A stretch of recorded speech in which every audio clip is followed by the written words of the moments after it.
Imagine living next door to someone you trust, only to uncover chilling secrets that shatter your sense of safety. In this video, you'll hear true stories of neighbors with dark pasts, unsettling late-night encounters, and eerie discoveries that will keep you on edge. Watch until the end to uncover the terrifying truths lurking just beyond your front door. It all started when I moved into my new house, a cozy little place in a quiet neighborhood. It was perfect for me, a peaceful escape from the city with friendly neighbors and tree-lined streets. But there was one house right across from mine that gave me a strange feeling from the beginning. It was old and looked abandoned, with peeling paint, overgrown grass, and broken windows. The locals called it the Evergreen House because of the large, twisted evergreen tree in the front yard that seemed to overshadow the place like a silent sentinel. When I first moved in, I didn't think much about it. I was too busy settling in, meeting the neighbors, and getting my life back on track. But then, things started to get strange. I first noticed it at night. I'm a bit of a night owl, so I often stayed up late watching TV or reading. One night, as I was about to head to bed, I looked out my window and saw a faint light flickering in the abandoned house across the street. It was odd because everyone in the neighborhood said the place had been empty for years. Curious, I stood by my window for a while, watching the light flicker on and off in one of the upstairs rooms. Then, just as suddenly as it appeared, it went out. The next morning, I asked my neighbor, Mrs. Thompson, an elderly woman who had lived on the block for decades, about the house. Her expression turned grim. "Oh, that place," she said, shaking her head. "It's been empty for as long as I can remember. Nobody's lived there since the last owners disappeared. About 15 years ago, I think. People say it's haunted." "Haunted?" I laughed nervously, but Mrs. Thompson didn't smile. "Strange things happen around that house," she continued in a low voice. "Lights flicker, shadows move, and sometimes, if you listen closely at night, you can hear someone whispering. But there's never anyone there. They say the last family just vanished. One day they were there, the next day, gone without a trace."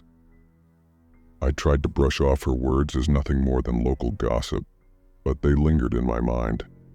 I found myself looking at that house more and more often. During the day, it was just an empty, decaying building, but at night, it felt like it was watching me. A few nights later, I was up late again, reading in my living room. Around 2 a.m., I heard a noise, a faint tapping sound, like someone knocking gently on glass. I froze, straining to listen. The sound continued, growing louder. It was coming from the window. Slowly, I turned to look. Through the sheer curtains, I could just make out a figure standing across the street, right in front of the abandoned house. The figure was shadowy, indistinct, but I could see that it was staring straight at me. My heart pounded as I grabbed my phone, ready to call the police. But when I looked back, the figure was gone. That's when the real nightmares began. For the next few weeks, I started hearing things at night. Whispers, footsteps, scratching noises coming from inside the walls. I even heard someone knocking on my front door in the middle of the night, but when I checked, no one was there. The light in the abandoned house across the street would flicker on and off at random times, always late at night. I began to dread sundown, feeling a creeping sense of dread every time I saw the sun dip below the horizon. One night, I couldn't take it anymore. I decided to confront whatever was happening head on. I grabbed a flashlight and headed across the street toward the Evergreen House. As I got closer, I could feel the air grow colder, and the silence became suffocating. The door to the house was slightly ajar, creaking as it swayed in the wind. I pushed it open and stepped inside. The smell of mold and decay hit me immediately. The place was dark and musty, with old furniture covered in dust and cobwebs. The wallpaper was peeling, and the floors creaked under my weight. As I made my way through the house, I felt like I was being watched. Every room was empty, but the oppressive feeling grew stronger with each step. Finally, I reached the staircase leading to the second floor, the same floor where I had seen the light flicker from my window. With my heart racing, I climbed the stairs, each step echoing in the dark. When I reached the top, I saw it, the room with the light. The door was slightly open and I could see a faint glow coming from inside. I pushed the door open, and what I saw made my blood run cold. The room was empty, but the walls were covered in writing. Dozens, maybe hundreds of messages scratched into the plaster. They were all the same. "I'm still here." Over and over again, in different handwriting, like a desperate plea. But the most chilling part was what was in the corner of the room. There was a mirror, an old cracked mirror leaning against the wall, and in the reflection I saw something that shouldn't have been there. A man, gaunt and pale, with hollow eyes and a twisted grin, staring directly at me from inside the mirror. But when I turned around, there was no one there. Only the reflection in the mirror showed him, grinning wider and wider. Suddenly, the door slammed shut behind me and the light went out. I was plunged into darkness, my flashlight flickering uselessly. The whispers started again, closer this time, circling around me, growing louder and more frantic. "I'm still here. I'm still here." I could feel cold breath on the back of my neck, and a hand lightly brushed against my shoulder. I screamed and bolted for the door, fumbling in the dark until I managed to pry it open. I ran down the stairs and out of the house without looking back, not stopping until I was safely inside my own home. I locked every door, every window, and sat trembling in the dark until morning. The next day, I packed up and left. I didn't tell anyone what I saw. Who would believe me? But I know what I experienced. And sometimes, late at night when I'm alone, I still hear those whispers echoing in the back of my mind. I'm still here. I don't know what happened to the last family that lived in that house, but I'm certain of one thing. They never left. They're still there, trapped in that place, waiting for the next unlucky soul to wander in. And if you ever find yourself near an old, decaying house with a single light flickering in the window, don't go inside. No matter how curious you are, no matter what you hear, just stay away. Because once you step inside, you might never leave. I've always lived in a pretty quiet neighborhood, the kind where everyone knows each other's business, where block parties are a summer tradition, and where you can leave your front door unlocked without a second thought. But when a new family moved in next door, everything changed. The house next door had been empty for months, ever since old Mr. Lawson passed away. It wasn't long before the for sale sign came down and a moving truck pulled up. I was curious to see who was moving in, so I made a mental note to introduce myself. They moved in during the middle of the night, which I found odd. Most people do these things during the day, but I figured maybe they had their reasons. From my window, I could see a man and a woman unloading boxes, with a kid running around the yard. It was dark, so I couldn't make out much more than that. The next day, I baked some cookies and went over to introduce myself. The door creaked open and a man in his late 30s stood there, staring at me with a blank expression. He was tall and lanky, with pale skin and dark circles under his eyes, like he hadn't slept in days. The kind of guy you'd look at twice if you saw him on the street. "Hi, I'm your neighbor from next door," I said, offering the plate of cookies with a smile. "Just wanted to welcome you to the neighborhood." He didn't say anything for a few seconds, just looked at me as if I'd interrupted something important. Then, he forced a smile that didn't reach his eyes and took the cookies. "Thanks," he muttered, barely audible. "We're still getting settled in." Before I could ask any more questions or even introduce myself properly, he closed the door in my face. Rude, I thought, but I brushed it off. Moving can be stressful, and maybe he was just having a rough day. Over the next few weeks, I barely saw them. The curtains were always drawn, and there was no sign of life from the house except for the occasional flicker of light at odd hours. The kid, a boy who looked to be around 10, never came outside to play. The whole family kept to themselves, which was unusual for our close-knit neighborhood. Then one night I heard something that sent a chill down my spine. It was about 2 a.m., and I was in bed trying to fall asleep when I heard a sound coming from next door. At first I thought it was the TV, but as I listened closer, I realized it was something else. Someone crying.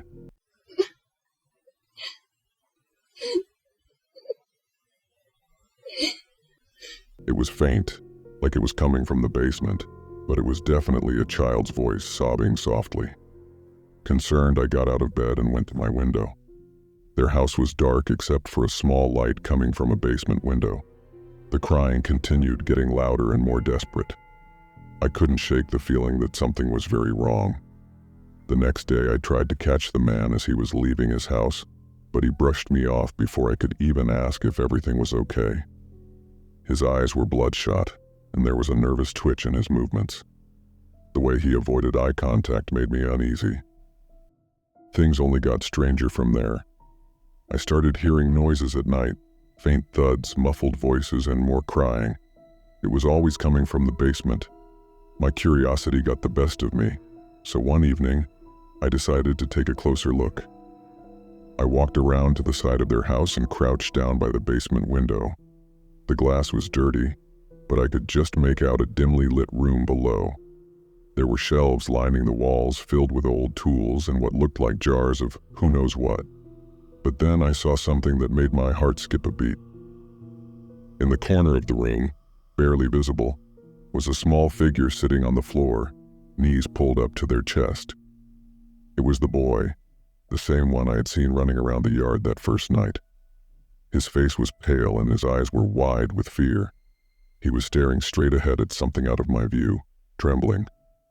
Suddenly the door to the basement swung open, and the man appeared at the top of the stairs. I ducked out of sight, but I could hear him yelling at the boy. "You know the rules, stay quiet or you'll regret it." The boy whimpered, but didn't move. What kind of parent talks to their kid like that? Something was definitely wrong in that house, and I knew I had to do something about it. The next day, I tried calling child services anonymously, but without any solid evidence, there wasn't much they could do. They said they'd look into it, but I never saw anyone come by. Days passed, and the noises continued, always late at night. The boy's cries got more desperate, and I couldn't stand it anymore. I had to find out what was really going on. That's when I did something I probably shouldn't have. I decided to break in. One night around 3 a.m., I snuck out of my house and crept around to the back door of theirs. It was unlocked. My heart was pounding as I stepped inside. The house was dead silent except for a faint creaking sound coming from the basement. I tiptoed down the stairs, trying to keep my breathing steady. The basement was even creepier up close. The shelves were lined with dusty jars filled with strange, murky liquids. In the center of the room was an old wooden table with ropes tied to each corner, like some sort of makeshift restraint. But what really caught my attention was the large metal door in the back wall, padlocked and covered in scratches. As I moved closer, I heard something behind the door, a shuffling sound like someone moving around. And then, the boy's voice, pleading softly, "Please, let me out." I was about to turn and run when I heard the basement door creak open behind me. The man stood at the top of the stairs, his face twisted in anger. "You shouldn't have come here," he growled. Before I could react, he lunged at me and we struggled. I managed to push him off and run out of the house, my heart racing.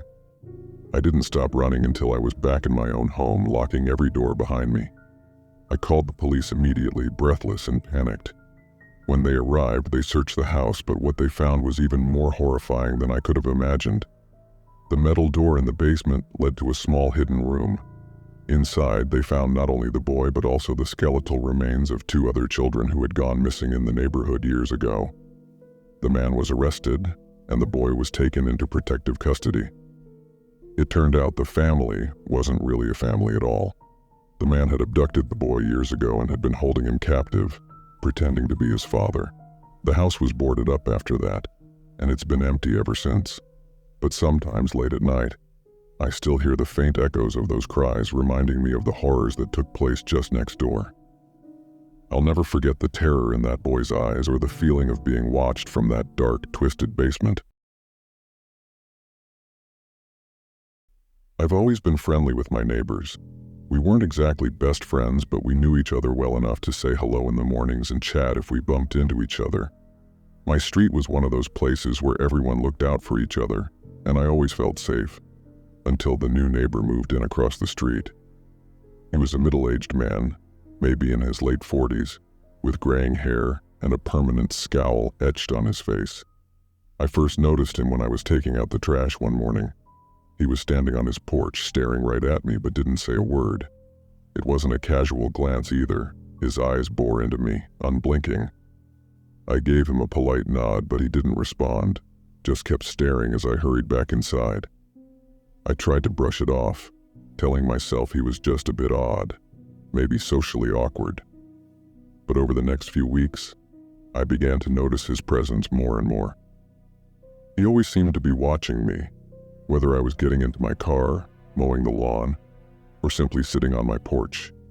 It was unsettling, but I didn't want to jump to conclusions. Maybe he was just lonely and didn't know how to connect with people. One night, I was woken up by a soft tapping sound. At first, I thought it was just the wind rattling the windows, but then I heard it again. 3 deliberate taps, followed by silence. I sat up in bed, straining to hear. It was coming from the direction of my living room window.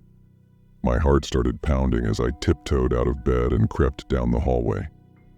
The tapping continued, each knock sending a shiver down my spine. I peeked through the curtains, expecting to see some branch or stray animal, but there was nothing there. Just darkness. I told myself it was my imagination and went back to bed, but sleep didn't come easily. The tapping didn't happen again that night, but I couldn't shake the eerie feeling that I was being watched. The next morning, I noticed something strange. In the dirt outside my living room window were several sets of footprints.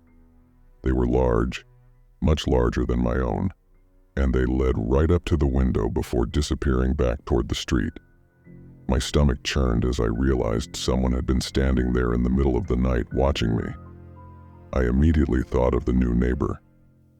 Could it have been him? The idea seemed far-fetched, but the way he'd been staring at me lately made me uneasy. I decided to keep a closer eye on him, but I also installed a security camera facing the front of my house just to be safe. The following night, I was in bed reading when I heard the tapping again. 3 knocks, each one deliberate and slow. I froze, gripping the edge of my blanket as I listened. The sound was coming from the same window.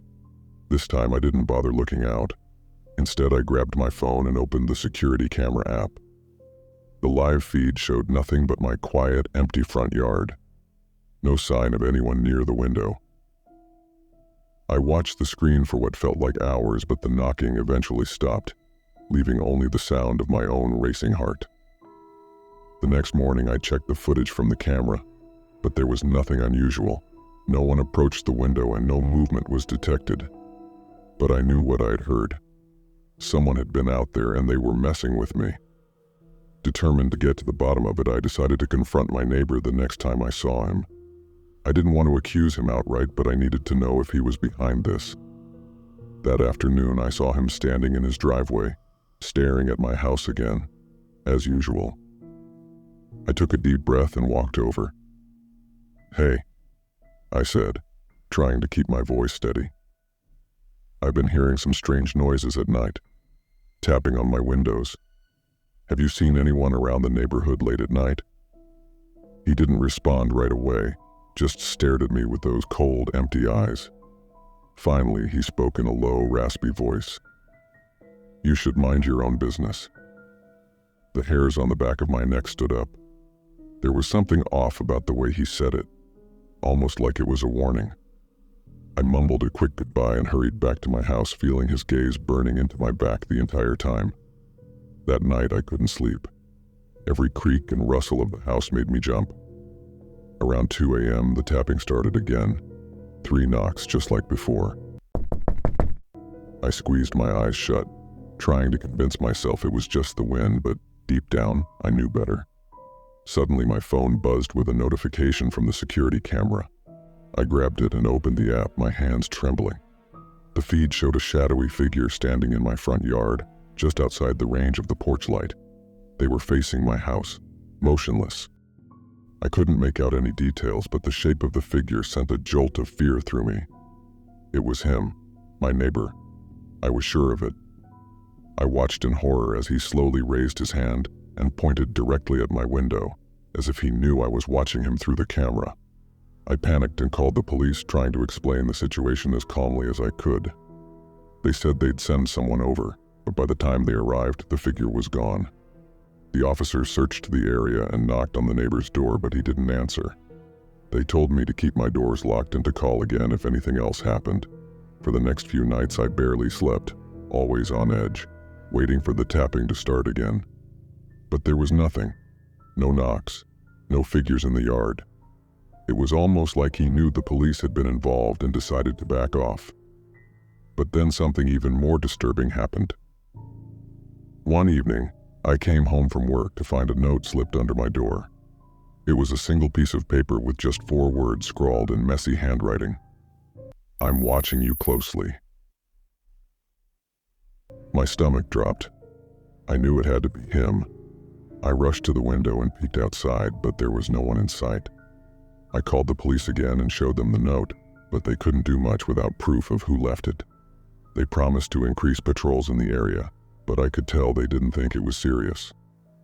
That night I barely slept, jumping at every little noise. Around 3 a.m., I heard the sound of footsteps outside my window, slow and deliberate. My heart pounded as I reached for my phone, but before I could check the camera feed, there was a loud bang on the window, like someone had slammed their hand against the glass. I screamed and jumped out of bed, fumbling with my phone to call the police. As I did, I heard a voice whisper through the window, just loud enough to send chills down my spine. "I told you to mind your own business." By the time the police arrived, the man was gone. They searched his house and found him hiding in the basement, along with several notebooks filled with detailed notes about me. What times I left the house, when I was home, even notes about what I was wearing. He'd been watching me for weeks, maybe even longer, and I had no idea. He was arrested and charged with stalking, but the experience left me shaken. Even though he's no longer in the neighborhood, I can't shake the feeling of being watched. Every time I hear a noise at night, I wonder if someone else is out there staring at my window, waiting for the right moment to strike.